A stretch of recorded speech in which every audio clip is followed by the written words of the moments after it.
રાધનપુર તાલુકાના શેરગંજ કુણસેલા ગામ ખાતે ચાલતી ભવ્ય પ્રાણ પ્રતિષ્ઠા મહોત્સવના બીજા દિવસે ભવ્ય શોભાયાત્રા સાથે સાધુ સંતોનું ભવ્ય સન્માન કરવામાં આવ્યું। પાટણ જિલ્લાના રાધનપુર તાલુકાના શેરગંજ કુણસેલા ગામ ખાતે સોમનાથ મહાદેવ મંદિરની ભવ્ય પ્રાણ પ્રતિષ્ઠા મહોત્સવ યોજાઈ રહ્યો છે। પ્રાણ પ્રતિષ્ઠા મહોત્સવના બીજા દિવસે ભવ્ય શોભાયાત્રા યોજાઈ હતી। શોભાયાત્રા સાથે આવેલા સાધુ સંતો, મહેમાનો તેમજ રાજકીય અગ્રણીઓનું ભવ્ય સ્વાગત કરવામાં આવ્યું હતું। શોભાયાત્રાની અંદર મોટી સંખ્યામાં લોકો જોડાયા હતા। શિવ પરિવાર અને સોમનાથ મહાદેવ મંદિરે શેરગંજ કુણસેલા ગામ ખાતે ભવ્ય ઉત્સવની અંદર મોટી સંખ્યાની અંદર આજુબાજુના ગામના લોકો અને બહારથી મહેમાનો મોટી સંખ્યામાં ઉપસ્થિત રહ્યા હતા। ભજન અને ભોજન સાથે ભવ્ય ઉજવણીના બીજા દિવસે શોભાયાત્રા સાથે શિવમય વાતાવરણ બન્યું હતું। આ પ્રસંગે મોટી સંખ્યામાં લોકો ઉપસ્થિત રહ્યા હતા। Reporting by Manu Thakkar, Radhanpur.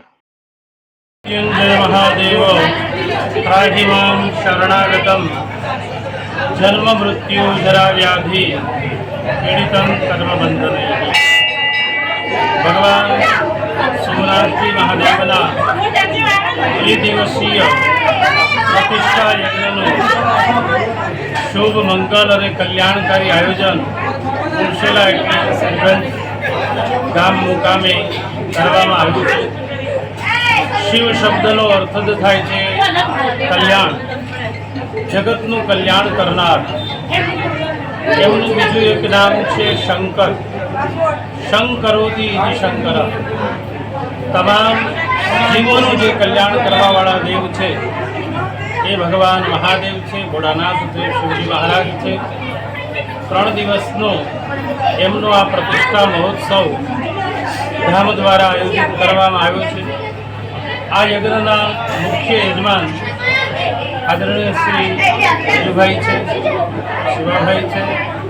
સમસ્ત ગ્રામજનોએ ખૂબ ભાવથી ઉત્સાહથી પ્રતિષ્ઠા યજ્ઞની અંદર ચડાવવા લઈ અને ભાગ લીધો છે। પ્રથમ દિવસે દેહ શુદ્ધિ પ્રાયશ્ચિત, મધ્યાહન પછી દેવતાઓનું આવાહન સ્થાપન, બીજા દિવસે શોભાયાત્રા, જલયાત્રા, ત્યારબાદ મહાઅભિષેક, અધિવાસ અને ત્રીજા દિવસે ભગવાન શિવજી મહારાજના પરિવારજનો સાથે નિજ મંદિરમાં ભગવાનના પધરામણા થશે। આ મંગલ ઉત્સવની અંદર જગતનું કલ્યાણ થાય, ગ્રામજનોનું કલ્યાણ થાય એવી ભાવનાથી ગામ દ્વારા આયોજિત આ યજ્ઞ ખૂબ સુખ શાંતિ અને સમૃદ્ધિથી સંપન્ન થાય એવી મંગલ કામના।